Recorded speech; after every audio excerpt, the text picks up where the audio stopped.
Can anyone asleep think of a viable reason to incorporate a dragon into Christmas? Being awake, I sure can, but it's not for any reason you think it's for. Unbelievable. This is a Home Depot commercial.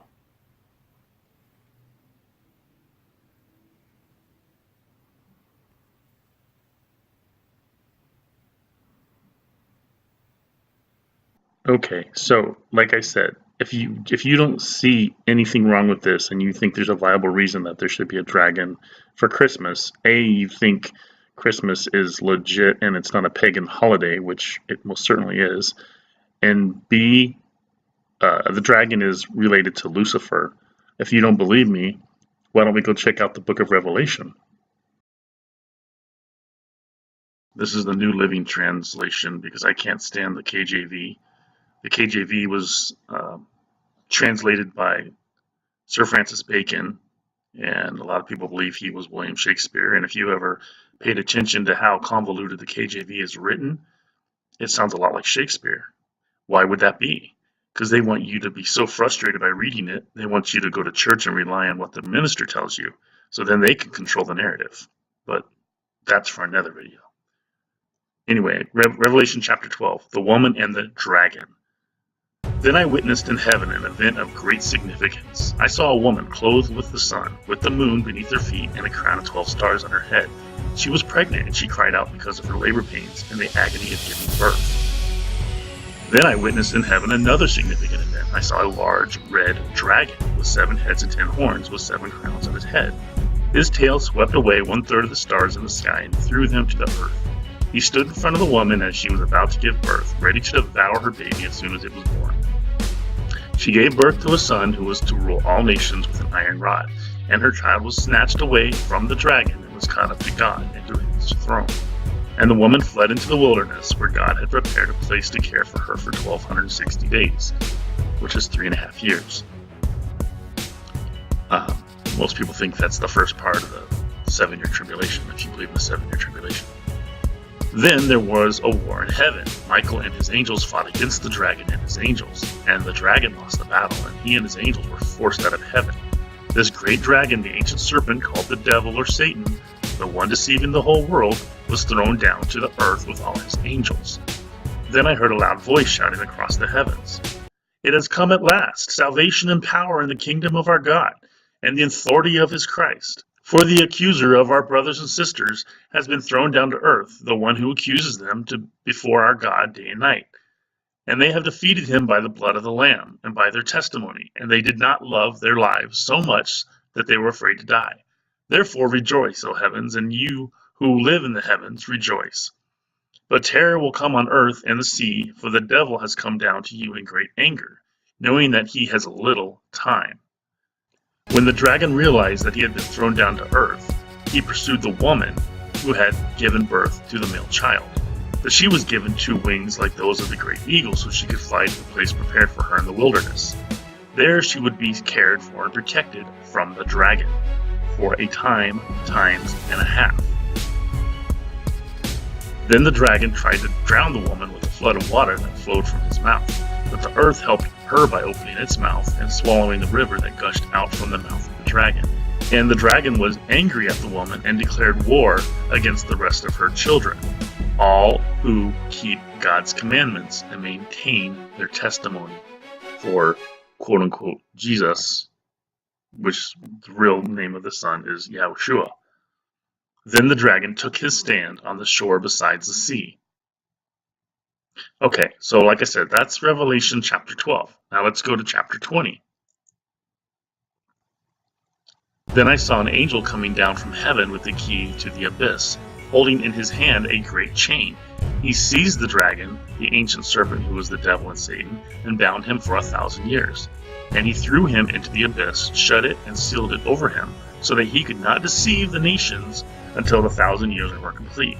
After that, he must be released for a brief period of time. So, again, if you don't see a correlation with them deciding to all of a sudden add dragons to Christmas, Yeah, sure. I mean, the colors of the dragon are Christmas colors instead of red, which, from my understanding, is what Lucifer was really punished and by instant judgment after the major rebellion when he was first thrown out of heaven. I mean, it's all hiding in plain sight. That's all it is. Yeah, green and red are Christmas colors, but I'm not even going to go into the color scheme for that. It's another pagan reason. But just know the dragon is completely associated to Lucifer. Now, if you've been following me, you know I talk a lot about Sherry Shriner, so let's see what she says about Lucifer and the dragon. Okay, I'll include this link in the description because it has a lot of invaluable information. We'll start with the Inky faction of the Anunnaki. Okay, Greys from Zeta Reptilium, small greys with oversized heads who look to mutilate and experiment on humans, also include tall greys from Orion. Reptilians, Earth-based lizards, these are notably in charge of establishing a one-world government through our political leaders, shape-shift into human form, and also use humans as hosts to possess and work through. Draco Reptilians from Orion, the ones really running the show, while the others do their bidding.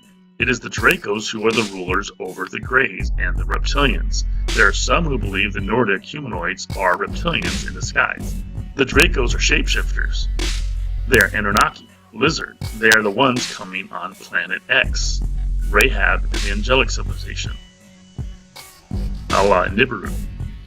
The Draconians are red dragons. Lucifer himself lost his once held beauty and was turned into an ugly red dragon. The reptilian, lizards, greys, and others are all classes of what we call aliens, but were once beautiful angels. Anunnaki, those who joined in Lucifer's rebellion against the Lord. So, I mean, right there, that tells you that there's no way to misunderstand what they're trying to get across without people realizing it, adding dragons to the pagan Christmas holiday, the birth of the sun, SUN. So anybody that is going to dispute that is just in denial and they're lying to themselves and they're completely asleep on the matter. They have no idea what's really going on.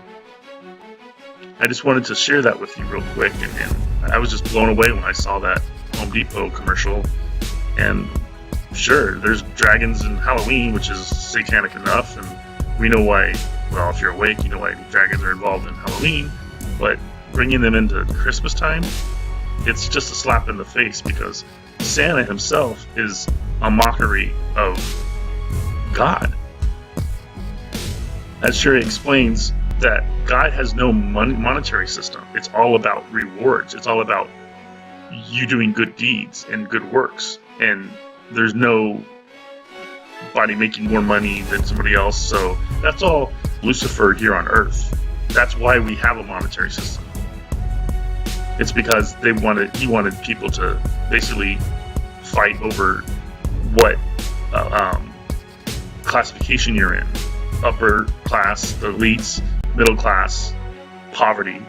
It's all to create division and conflict and jealousy and resentment. That's all it is. So again, he's king of copycat town, and all he can do is try to mimic what Father does and then try to make his tweaks to it and his little own spin to it and make it a monetary system until Christmas comes around, and then if you being bad or good, so be good for goodness sake. He knows when you're sleeping, a la completely oblivious to what's going on. He knows if you're awake, a la if you know what's going on, then you're in trouble and he's going to come after you because he doesn't want people to be awake. So think about it. There are hidden messages to everything, including seemingly innocent little songs like Santa Claus is coming to town. I mean, come on. Anyway, thanks for listening, and I'll talk to you later. Again, if not me, who? If not now, when?